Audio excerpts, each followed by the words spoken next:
Je vous le disais dans les titres, dès ce soir et chaque week-end désormais, nous allons découvrir dans ce 19-20 un mode d'hébergement insolite pour les vacances.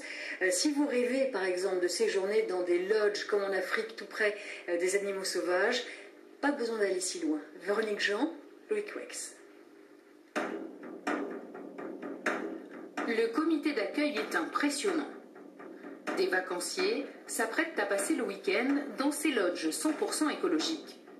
Mais avant, rencontre avec des voisins, pas comme les autres. C'est pour avoir quelque chose pour jeter au cas. Sur les 800 hectares de la réserve du Haut-Orynque, une trentaine de bisons d'Europe vit en liberté. Des animaux capturés en Pologne, seul pays où ils subsistent à l'état sauvage.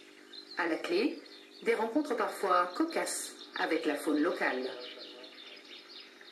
Ça joue là, c'est en train de jouer. C'est en train de jouer ensemble. Ouais. Et ça, c'est le marcassin, c'est vraiment le jeune le plus sympathique. Hein.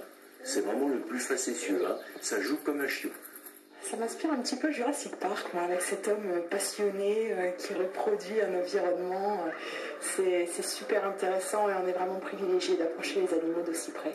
En France, on a toujours un problème avec les animaux sauvages. Donc nous, notre rôle et la mission de la réserve ici, c'est de montrer que ce n'est pas quelque chose de dangereux. Pour vivre l'immersion jusqu'au bout, 5 tentes en pleine nature. Du bois de la région, du coton biologique.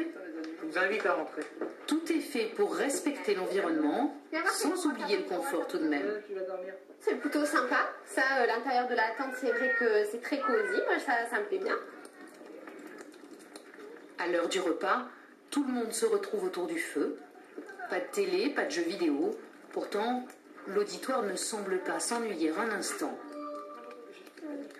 Un hérisson, ça fait un bruit monstre. Ça fait presque plus de bruit qu'un bison. Après, vous avez le renard. Alors oui, par contre, vous ne l'entendez pas. Ou très peu. Vous entendrez peut-être juste un froissement le long de la toile de tente. On essaye, par le biais des visites, par le biais justement de ces écologes, de faire ressentir aux gens ce qui bien souvent vont chercher très loin, en Afrique ou ailleurs, et qu'on peut avoir en France, qu'on peut avoir juste à côté de chez soi.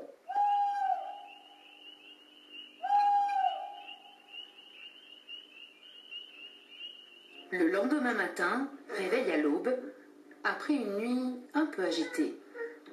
Avec voilà, tout ce qu'on a vu dans la journée, ce dont on a parlé hier soir au feu de camp, on pensait, on était un peu à l'affût des bruits, des animaux, des choses comme ça.